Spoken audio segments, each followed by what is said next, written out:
आपल्याला माहिती आहे की बोरिवलीमध्ये एक गोळीबाराची घटना घडली आणि त्याच्यामध्ये घोसाळकर नावाचे माजी नगरसेवक त्यांचं निधन झालं. जो मारणारा होता त्याने देखील आत्महत्या केली आणि त्याच्यानंतर कायमच सकाळी आरोप प्रत्यारोप करणारे जे आहेत त्यांनी एक फोटो ट्विट केला आणि त्याच्यामध्ये मॉरिस हा माणूस शिंदे साहेबांना नमस्कार करतोय असा फोटो ट्विट करून माननीय मुख्यमंत्री एकनाथ शिंदे साहेबांची बदनामी करण्याचा प्रयत्न पुन्हा एकदा काल काही लोकांनी सुरू केला. अशा पद्धतीचा एखादा वर्षावरचा फोटो आहे म्हणून खोटा फोटो ट्विट करायचा आणि त्याच्यातनं मुख्यमंत्र्यांची बदनामी करायची असं होत असताना जे आज मी कातरणं दिलेली आहे त्याच्यामध्ये 115 दिवसांचा मदत यज्ञ म्हणून दिलेला आहे. त्याच्यानंतर मी आता त्याचे उल्लेख करत नाही.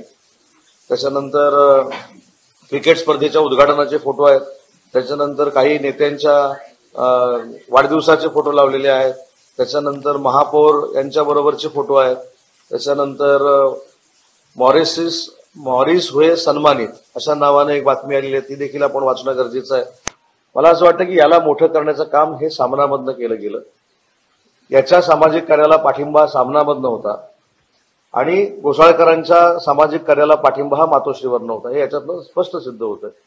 आणि म्हणून मला असं वाटतं की उगाचच कुठचीही गोष्ट घडली की त्याच्यामध्ये एकनाथ शिंदे साहेबांच्या नावाचा उल्लेख करायचा, एकनाथ शिंदे साहेबांना त्याच्यामध्ये आणायचं आणि एकनाथ शिंदे साहेबांचं नाव घेतल्यानंतर टीआरपी वाढतो हे काही लोकांना माहिती असल्यामुळं हा कुठलीही डाव काही लोक खेळतायत.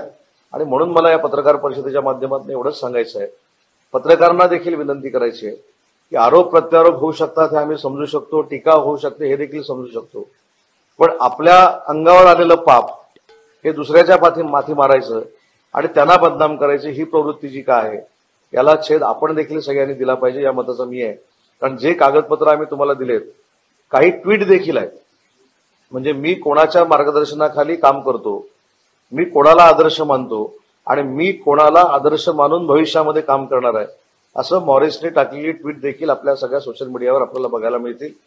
त्याच्यामुळे शिंदे साहेबांना भेटला याच्यापेक्षा माजी नगरसेवक हा प्रकार घडायच्या अगोदर कोणाला भेटले हा देखील आमच्या समोरचा एक प्रश्न आहे, हा देखील एक प्रश्नचिन्ह आहे आणि याचा देखील तपास झाला पाहिजे.